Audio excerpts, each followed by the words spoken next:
action. Thank you so much for reporting to duty for the Pretty Princess Command Center episode 15, aka a Princess Diaries entry episode.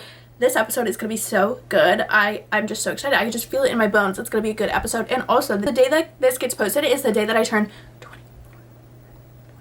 That's it. Now, listen. That will be the oldest I have ever been. I'm going to need to fix this hair. It's going to be the oldest that I've ever been. I've never been 24 before, so that's going to be feeling really old to me.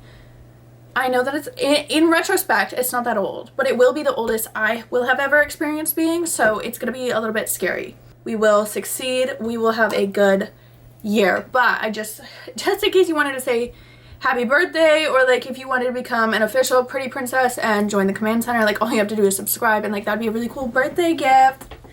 It's absolutely free. So, you know, who doesn't love giving a free gift?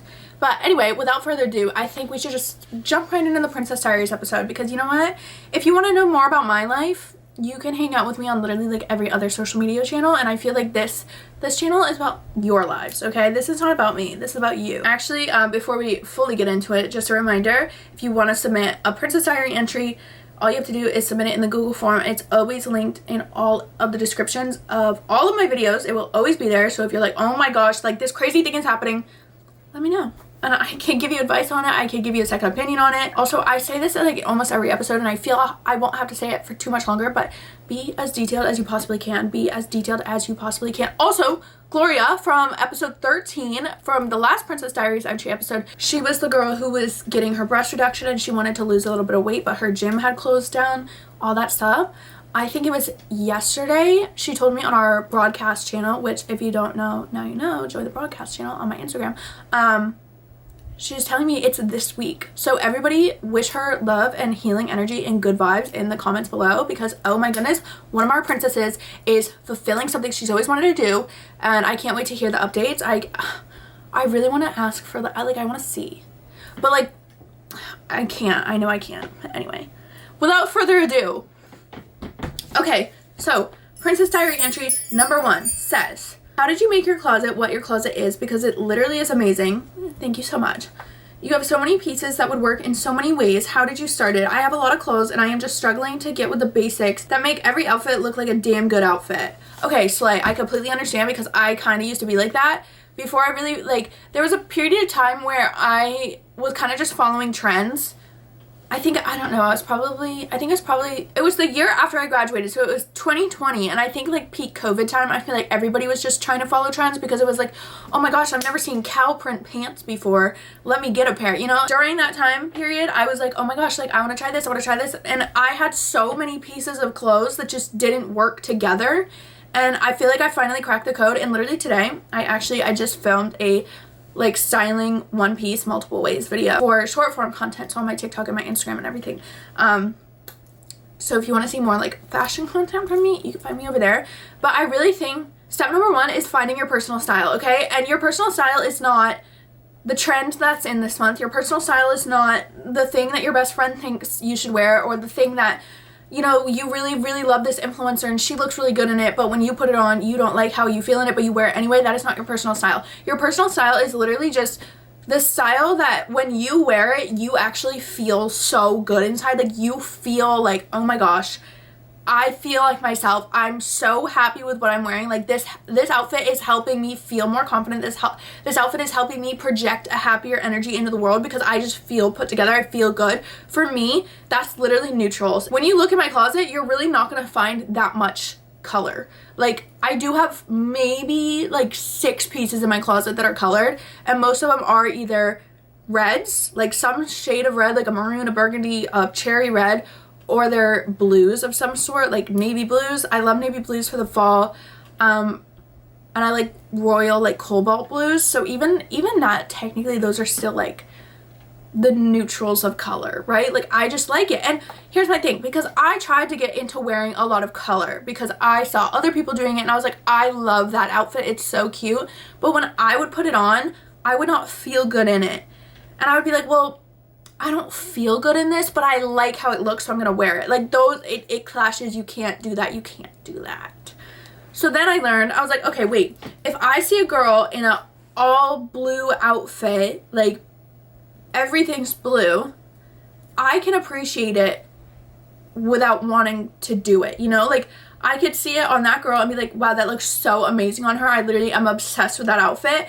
And I could still recognize it's not my style. It does not match my personal style. And I'm not saying that your personal style is like, this is it, this is all it is, because your personal style is always going to change. It's always going to evolve. It's always going to, you know, like for me, like I like really rarely, like I don't think I've worn a crop top in like over a year and a half. And I used to only wear crop tops. Okay. And like, I don't, maybe that's just maturing. Maybe it's just me. Like, I don't know. It just is what it is.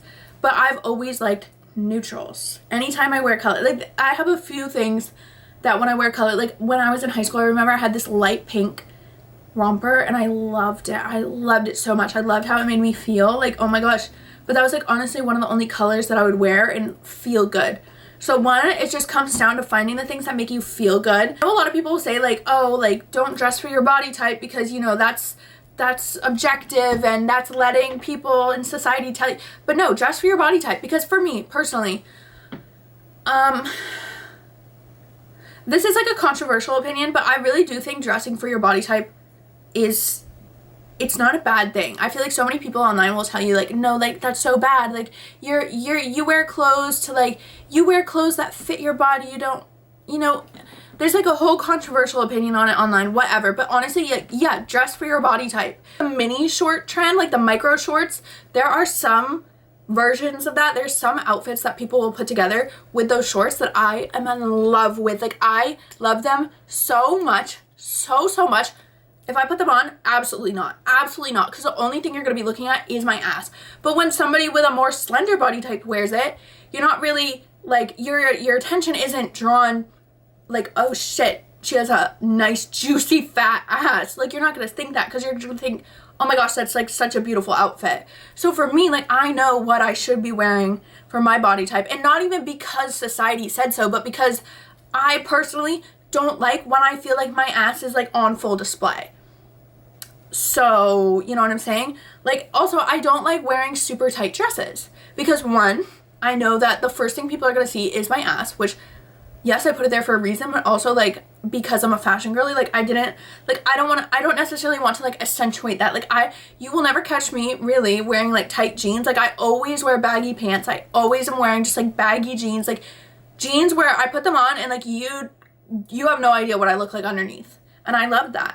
I don't feel comfortable wearing super tight jeans or super tight pants because it really like shows off my ass. Which like, yes, I love my ass. I'm happy it's there. I put it there for a reason. Like I know I'm fucking sexy. But when I wear an outfit, I prioritize like the outfit a lot more than making sure my body is seen, you know what I mean? And maybe when I was younger, like in high school and stuff, like I was like, no, I want to wear like a tight pair of jeans and a little crop top so I could show off my butt cheeks and like, you know, like stupid stuff like that. But honestly, if you dress in a way that makes you feel good and makes you feel even better about your beautiful body, you're gonna have so much more fun with your clothes. You really will, because we all have to put on clothes every single day, so why would you be putting on clothes that don't make you feel your best? You know what I'm saying? And also, I really do think, because a lot of people will say like, oh, buy a capsule wardrobe, like get a timeless staple pieces, and I do think that's really important. However, I feel like that idea gets really misconstrued, because when people think of like basic, timeless, whatever, they're thinking of neutrals, right? You're thinking blacks, whites, tans, grays, and every tone of those colors, right? It doesn't mean that. Like, for example, if you never, ever, ever wear brown, like if you hate how you feel in the color brown, but you love how you feel in pink, like you always wear pink, like always wear pink, that is one of like your signature colors, you love wearing pink, you only ever wear pink. Instead of building a capsule wardrobe with browns, you're gonna build it with pinks, because it's gonna match all of your outfits. It's gonna go together with everything you already own. And that's like really the key thing when you're shopping, or just like if you're clearing out your closet to donate stuff, just look at something and be like, how many times do I wear this? How many ways could I wear this? Like if I pick up a shirt in the store and I think like, oh, I could really only wear this with like one thing, I'm not gonna buy it because that's such a waste of money to me. Like, why would I pay for this thing to own it and only use it once? I have a friend, she never wears mini skirts. Like, you could not catch her dead in a mini skirt. She would never be wearing a mini skirt. So she's not gonna add mini skirts into her timeless capsule staple wardrobe, right? She likes maxi skirts, so she's gonna buy the maxi skirts instead. Whereas me, I have 2 maxi skirts that I'm still kind of figuring out how to play around with. I don't love how I look in maxi skirts. I don't know what it is. I love pants. I love trousers, like baggy trousers, wide leg trousers. I love them. I love them more than jeans. 1, because they're super cute. 2, because they're super cute, but they're also so comfy. Like, they're so much more comfy than jeans, and they look a lot more elevated than jeans do. So, but like, she would buy the maxi skirts. That's part of her capsule wardrobe. That is not part of mine. If you took my maxi skirts away from me right now, I'd be like, yes, okay, take them. Like, I'm not that concerned. My mini skirt shelf, I have mini skirts. I have my black mini skirt, my gray mini skirt, my brown mini skirt, my white mini skirt, and then I have a dark brown mini skirt, but I need a light brown mini skirt, and I have a black mini skirt that's just basic black. I could wear it during the daytime, and then I have my more nighttime black mini skirt. So you start with the basics of like, okay, these are the colors I wear, and these are the actual items of clothing I wear. Like, I'm really not a t-shirt girl. Really, if you go in my closet, you'll find a black t-shirt, a white t-shirt, and a gray t-shirt. And I have them just because they're nice for styling. They're nice to just throw on with a pair of jeans if I'm not gonna be bothered about my outfit that day. Other than that, everything in my closet is either strapless, or it's a tank top, or it's long sleeve. I don't like t-shirts. So that would be my recommendation for like really building your wardrobe, I guess, is kind of like seeing what you already have, seeing what you feel good in. Like, there was a point in time where there was like a certain style of miniskirt that was like really trendy, and I wanted to do it so bad, and I received one, I think, in PR, and I like wanted to wear it so bad, but like the whole time I was like, my whole ass is out. Like, I'm like, you shouldn't be going about your day worried about what you're wearing, whether it's because you're wearing something that doesn't make you feel the best, or you're wearing something that literally is just like a hazard. Like, functionally, it's like, oh, like if one gust of wind blows, I'm gone. So stuff like that. And then I think that's like clothes, but also I think accessories. I just feel like if you go into my closet, you could pick out any top, any bottom, and any jacket, and somehow it'll all match each other. Like, it all will work together, really, no matter what you do. Because like all of my colors go together, and you know what I mean? Like, maybe the silhouette won't be my preferred silhouette. I think that's another big thing too, is like looking at the silhouette. Like, for me, like, I love oversized on the top. Like, I love a big boxy blazer and just a skirt, because it kind of balances out my like bigger legs and smaller top, like the, I don't know, the triangle shape, I guess. What pair? I don't freaking know. Whatever it is, but anyway, just play around with it and just wear what makes you feel good, even if it's not flattering. Like, even if it's like, oh, well, like, this doesn't look that good on me. Like, do you think when I wear like a huge oversized blazer and then huge giant baggy pants, like, that is not flattering my body shape? That is not flattering because you can't fucking see it. Like, I'm wearing oversized things for a reason. Like, but I love how it looks. So when I say like dressing for your body type, I don't mean dressing to flatter your body type. I mean dressing for your body. Like, you are working with the avatar that you have. Your body is your little avatar, okay? Like, just dress it up, okay? Like, that's all there is to it. Like, don't think that much into it. Don't think, oh, like, well, no, I can't wear this because it's not gonna flatter this, and like, it's not gonna accentuate that. No. It doesn't fucking matter. If you want to wear something that you think is super, super flattering and like really shows off whatever part you're trying to show off, wear it. If it makes you feel good, wear it. That at the end of the day, all your personal style is the style that when you put on, you feel so good, okay? I hope that helped. I don't know if it did. We're 20 minutes deep already. I don't know if that helped. Okay, Princess Diary entry number 2 says, "Hi Kat, I hope you're doing well. I wanted to ask you about learning to be alone again after a breakup. I'm 20 years old and a junior in college, and I just came back home from my student exchange semester. My ex and I broke up while I was away on the exchange semester about 2.5 months ago. I thought I had completely gotten over the breakup, but then I came back home and realized I really wasn't, because all my memories of them are still around.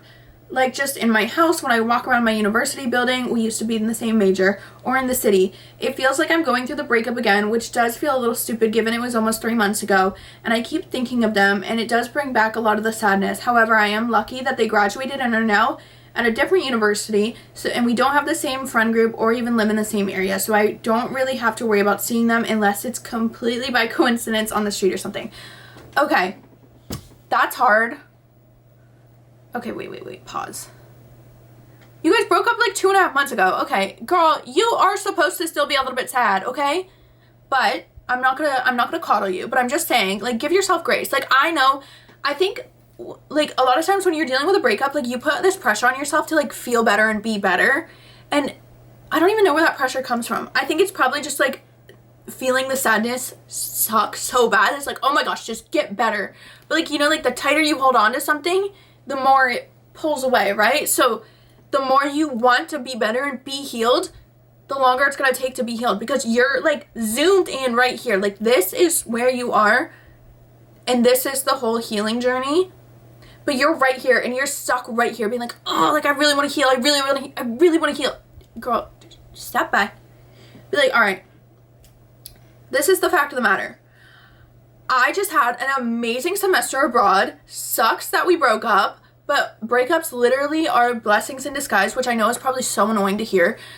But, like, if that person was supposed to be in your life, they would still be in your life. And like, it just is what it is. I need you to imagine a map of your life. Like, imagine this map right here, okay? And the title is Your Life Map, okay? So let's say you're on your journey and, like, you're 20 years old. So let's say you're right here in the map, okay? Your ex-partner, they showed up right here. So when you guys met, you were on this map, and you were walking along, and then this is where your partner shows up. And you were like, oh my gosh, who was this? And then you start dating, okay? And you're so happy, you're so in love. Ooh, kissy, kissy, kissy. Perfect. You're walking along your map together, and then this is the point in the map where naturally that person leaves. Naturally, that person goes over here and you keep going this way. So if you could zoom out and look at this map and see, this is where they entered my life and this is where they exited my life, you wouldn't be questioning all of this stuff. You wouldn't be like, oh my gosh, like, why did they leave? Like, and I'm not saying that you are, but in general, you wouldn't be like, oh my gosh, like, wait, like, I missed them. Like, what if I made a mistake? Like, what if we're supposed to be together and we aren't together? Like, have they moved on yet? Like, oh my gosh, like, have they hooked up with anyone yet? Like, what are they doing? Are they happier without me? Did they miss me? Are they sad? Are they also going through this? If you zoomed out and you realized when you're in school, yeah, let's say you start college, you're a freshman in college, you have 4 years till you graduate. So you can zoom out because it's already explained for you. So when you look at college from a zoomed out perspective, you see, okay, I start, after I graduate high school, I start as a freshman. And then I'm a sophomore, and then I'm a junior, and then I'm a senior. And then I graduate, and I'll get my degree, and I'll go out into the world and get a job. Or I'll keep going and get a more advanced degree, and then I'll go out into the world and get a job. You can see all that from a bird's eye view. You can see exactly how it works out. But with people that enter your life, you can't see exactly how it works out. You have no idea exactly how it works out because you never expected this person to be in your life, right? Like, you didn't know this person before you met them. How could you possibly understand how long they're supposed to be in your life for? You couldn't even if you tried. But if you can zoom out and have faith in the fact that, okay, well, this is when this person and I met, and then we were going the same direction on my map. We're still in your map, by the way. This is where you guys met and you're going the same direction, but your map required this person to go this way. Well, it requires you to still go this way. And, like, when you could see it that way, if you could zoom out of the situation and see it that way, you'd be like, oh yeah, that makes a lot of sense. Because then if you hop on over to their map, there's a reason they have to go that way. It's not because whatever, like, it's not all these crazy excuses and scenarios you're making up in your head probably. It's, yes, that's what had to happen. Just like, yes, you're going to go to college. Yes, you're going to be a freshman. You're going to be a sophomore. You're going to be a junior. You're going to be a senior. Get a degree, get a job. Yes, that is what's going to happen. You know what I mean? And obviously, like, nothing is ever guaranteed, but the college track is a lot more guaranteed than understanding why you would meet this person, fall in love with them, have such a happy relationship, and then have to break up. Also, I think really you just need to realize, like, when you break up with somebody, you go, healing is not a linear path. Healing could be like, okay, I'm so happy we broke up. Like, that feels like a weight off my chest. Like, I don't have to be sad anymore. I don't have to feel upset anymore. Whatever. And then a week later, you could be like, wait, I'm really sad. I'm really upset. Like, I thought that I was okay with this, but I'm not. That's gonna happen. That's normal. But a big part of that thing is because you were in the habit of speaking to this person every day. You were in the habit of having this person in your life. You were in the habit of knowing that you could spend your Friday nights with this person, or you could have a phone call with this person, or whatever it might be, right? Like, you were in the habit of having this person in your life. Like, it's literally like anything else. Like, you're in the habit of going to bed in a nice comfy bed every night, and somebody takes that bed away from you. At first you're gonna be like, well, what the fuck, why did you take my bed away from me? That's not nice. That's not okay. Like, I want my nice comfy bed back. And then after a week you're gonna be like, you know what, whatever, like, I've made peace with sleeping on the floor. And then one day you're gonna wake up and you're gonna have a terrible backache, and you're gonna be like, give me my bed back. Like, I want my bed back. It's because you have something and then you don't have anything anymore. At the core human emotional, like, understanding of this, it's because you had something and now you don't have it. It got taken away from you. And seemingly, you should have been able to stop it from happening, right? Like, I bet you've already gone through the, like, well, maybe if this was different, maybe if I never went and studied abroad, maybe this, maybe that. It doesn't matter. At the end of the day, it would have happened, because if that person was meant to be in your life, they would be in your life. Like, that's the bottom line of it. And you just need to replace the habit of having this person in your life with a new habit. If you eat a lot of chocolate, right, and you want to cut back on eating so much sugar, you're not going to just stop eating chocolate. That's going to be really hard, okay? It's going to be really hard to just stop eating chocolate. So instead, you're going to stop buying chocolate from the store, but you're going to start buying watermelon and, like, maybe dates or strawberries, whatever. You're going to buy something to replace it. Maybe it's the fruits, or maybe you're gonna get like a healthier version of chocolate. Maybe instead of eating milk chocolate, you're gonna switch to like 60% dark chocolate. Whatever it is, okay? You can't just strip yourself from this thing and then not replace it with something else. And I think it's so easy to be like, okay, well, I'm fine without them. I'm fine because I was a person before them, and I'll still be a person after them. But you're still gonna crave them. You're still gonna miss them. That's normal. They were so important in your life. Say every Friday night you had a phone call with them while you were studying abroad.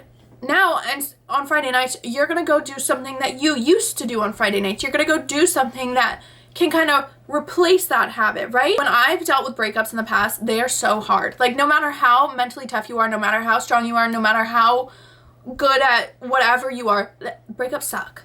Because it was a person in your life that you loved and you thought was gonna be there for however long they were gonna be there. Like, you didn't ever envision this person and you were not gonna be together. Are your feelings hurt, or is your ego hurt? I don't really know if you broke up with them or if they broke up with you, but let's say you broke up with them and they let you. Your ego is like, why the fuck did you not change for me? Why did you not change for me? Why did you not compromise for me? Why did you not fight to keep me? Why did you even treat me in a way that would make me want to break up with you? That's your ego. That is anger. That's resentment. That's like, why couldn't you just be who I wanted you to be? If they broke up with you, you're probably sitting there like, well, wait, what did I do wrong? Like, well, no, I can change whatever. My light just died, so the rest of this video is going to be a little bit darker. Anyway, but yeah, so if you broke up with them, that's understandable why you would have those ego feelings. If they broke up with you, you would have more ego feelings of like, but no, I can change. I will change for you. What do you want? Just tell me what you want. I could be that person. Like, what do you want from me? I can do that. Like, why do you not care about how I'm feeling? Like, why are you not trying anymore? Like, I'm telling you I can change. Why are you not willing to listen to me? You know, like that kind of stuff. It's like at the root cause of this, like, these are not real emotional feelings. The emotional feelings are you're angry, you're resentful, you're scared, you're fearful, you're sad, you're all those. But like well, no, I told you I could change for you, so why are you still leaving? Like, that's not fair. That's your ego speaking. And I think once you can realize, like, oh, I'm actually not that sad. My ego is really hurt. My ego is really bruised that this person decided to walk away from me. This person decided to reject me, even though I was giving myself to this person on a silver platter, and they said, no, thank you. No, thank you. So a lot of times it's really like, oh, my ego is just bruised. Like, that just sucks. Like, that's humbling. That's embarrassing. I'm upset about it. Make a pros and cons list about the relationship and not about the person.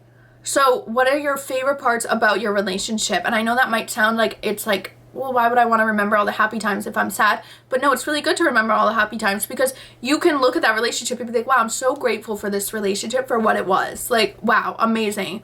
But then you can look at the con side and be like, but you know, like, even though there are all these amazing things, like, this really did bother me. This really did bother me. And then after that, you're gonna write a list of your dream relationship. My dream relationship, like, we live in this place together and we have a dog together, and every morning when I wake up, they've already made my coffee and they write me a little love note and they keep it on the night table because they go to work before I get up in the morning. So that, like, without fail, every single morning that happens. And like little stuff like that, like the little things that like you dream of in a relationship, and then you can compare these two lists and be like, okay, this is my dream relationship, my perfect partner, like what they look like, if that's what you want to add into it. This is the dream, this is the ideal, this is where my standards are. And then you could look at the pros and cons list and be like, well, yes, maybe a lot of my dream relationship does also exist over on the pro side, but there's a con side. And then you can realize, well, this dream relationship actually doesn't have a con side. For learning to be alone, honestly, like, you just have to do it. Like, I just gave you like the whole relationship side of that, but like for example, on Wednesday when this comes out, I'm taking myself out on a solo date to the movies. And like, sure, would it be fun to experience that? It's a movie that I'm going to see Den of Thieves 2, and I could only really watch it with Mr. Special, but we don't live in the same state. Now we used to, but now we don't. So I can't see it with him, obviously, and like there's just nobody else that I would really want to go see it with, so like I'm gonna go do that by myself. Is that something I could do with a partner? Yes, but also I'm more than capable of doing it by myself. And I think if you just kind of fill up your own cup and you realize like, oh, I can go on dates alone, I can buy myself flowers, I can treat myself to this nice thing, I can write love notes to myself. Oh my gosh, wait, I didn't even finish reading. There's more. I didn't know that. I didn't even know. I'm so sorry. It says, before the relationship, I was a super independent person and I almost never dated because I was completely good by myself. I just can't seem to get myself back to that point, and I always want to talk to someone or download a dating app just so I can feel fulfilled again, which is really not me. I was just wondering if you had any tips on learning to be alone, enjoying your own company again, being okay by yourself. Okay, basically, yes, everything I just said. I'm so sorry. I can't believe I didn't see that. Really, date yourself. Date yourself. Like, no, I'm sorry, I can't go on a date with you. I'm already dating somebody. Because you are in a committed relationship with yourself. And the more you pour into that relationship and the more you strengthen that relationship, the more you're going to blossom, you're going to grow, you're going to succeed. And you're going to be like, I don't know how I ever settled for that. Because your partner that you're no longer with, you will find better. And I'm not saying that out of an egotistical place of like, oh, like I'm going to do so much better than them. No, because you loved them and they were exactly who you needed when you needed them. But in 6 months down the line, you're going to be like, I can't believe I put up with that. I can't believe that was something I was okay with. I can't believe that I thought that was the love of my life. You know what I mean? And who knows too. Also, like you never know. And I don't want to say this to like give you this like hope to latch onto, but like your paths could cross again. Very well, they could cross again. You don't know. You have no idea. So instead of searching for, oh my gosh, like, wait, I should go on a date with this person. Like, wait, this person, I should call somebody right now because I don't really want to feel alone in my own thoughts. No. Get alone in your own thoughts, but write it out on paper. Get a journal. Write everything you're feeling. Be like, hey, I'm really, really lonely right now. Like, this really fucking sucks. I am so sad. I really wish that I didn't break up with this person, and just let it go. Just let it flow, because getting it out is going to be so helpful. I can make a whole other video on like all of that stuff. Oh my gosh. I've already made one before, but I can make another one. I don't mind. What's the word? Workshopping. Princess Diary entry number 3, aka the last one of the episode, because guys, I talk so much. We could really only fit in 3 an episode. This says, I've just come back from a long traveling trip. I've come home and I'm unemployed and looking for a job, and I also feel like I have outgrown my environment and the people in it, and it's getting me down. Any advice on how to get excited about life again? XX, love you, Miss Girl. Love you too, Miss Girl. Okay, 1, how exciting that you were traveling. 2, sick that you're unemployed. The whole world is your oyster. I understand how scary that could be financially and like just stable wise, but I honestly think like, okay, outgrowing your environment, I definitely can understand, and the people in it, I could definitely understand. However, maybe you can't necessarily change your physical living location, but you can change your environment. Maybe you can't afford to live somewhere else right now or go traveling again or whatever. So maybe you can't change your physical location, but you absolutely can change your environment, because your environment is not just your physical location, okay? Your environment is up here, because whatever you think up here will show in the world. If you're constantly thinking miserable fucking thoughts, the world is gonna be fucking miserable. Okay? It's like that thing where it's like, if you start thinking about yellow cars, all you're going to see on the highway are yellow cars. You're not going to see any other types of cars. You're literally going to be like, oh my gosh, look how many yellow cars there are in the world. So if you start thinking, I want to see opportunities to meet new people that better match my energy right now, you're going to start meeting new people. You're going to start just like, not even on purpose, like kind of like an autopilot. You're going to start putting yourself in places where you could meet these people that are more aligned with who you are now. And yeah, maybe you're not changing the town you live in, maybe you still live at home, maybe whatever it is, like, but you're gonna start seeing things so differently. I think a really big thing for getting excited about life is just switching up your routine. And I know you're looking for a job, so it's kind of like you probably just kind of feel like you're floating, but I think really making a routine that makes you excited. Like, wake up in the morning at a certain time, because no, you don't have to. Like for me, I wake up at 5 every single morning. Do I have a job that forces me to be up at 5 and be in the office by 8? No. My job is, I am employed by myself. I can do whatever the fuck I want, whenever I want, however I want. I don't feel good if I do not have structure to my day. I do not get anything done. I'm miserable. I'm lazy. I procrastinate. I'm all these things if I don't implement structure and routine into my day. That's why I wake up at 5. Does it suck sometimes? Absolutely. Is it the last thing I want to do? Absolutely. I go to the gym. I work out. Do I have the most amazing, incredible workouts every single time? No. I come home. I make my breakfast. I shower. I get ready. I start my day of work. And at that point, it's 9 o'clock.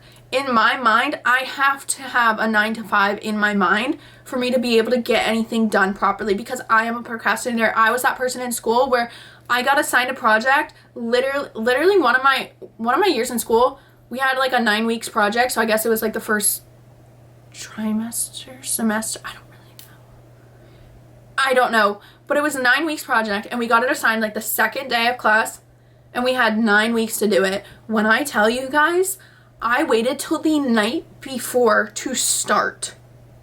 That is my natural state of being. It's like, I can't focus on it if I have all this time and space. Like, if I have all this leeway and like flexibility, I will not do it until I have a deadline. So I have to put structure in my life somehow, and I do that by sticking to my routines.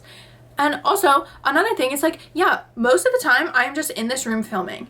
I'm talking to a camera, I'm editing, I'm looking at my laptop, I'm answering emails, I'm having a meeting with my manager, like whatever it is. Like, a lot of times, like, if I didn't actively choose to leave this room, I would never leave this room. I make sure that in my calendar, I put cafe work block.